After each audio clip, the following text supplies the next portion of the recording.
یہ کہانی ہے ایک چھوٹے سے گاؤں کی، جہاں کے لوگ ایک دوسرے کے ساتھ بہت محبت سے رہتے تھے۔ گاؤں کے دو دوست علی اور حسن، جو بچپن سے ہی دوست تھے، ہمیشہ ایک ساتھ کھیلتے اور پڑھائی میں بھی ایک دوسرے کی مدد کرتے تھے۔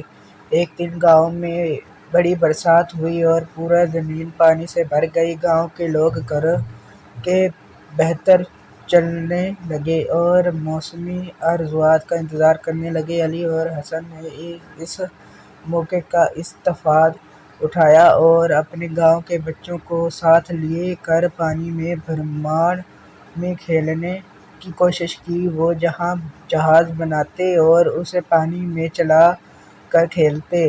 یہ دیکھ کر دوسرے گاؤں کے لوگ بھی ان کے ساتھ شامل ہو گئے اور پانی میں کھیلنے لگے۔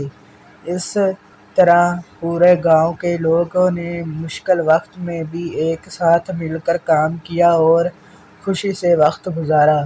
یہ کہانی ہمیں یہ سکھاتی ہے کہ مشکلات کا سامنا کرنے کے لیے ایک ساتھ مل کر کوشش کرنا ہمیشہ بہترین حل ہوتا ہے۔ اتنی تنگیوں کے باوجود دوستی اور یکجہتی نے ان لوگوں کو ایک نئی روشنی کی طرف لے گئی۔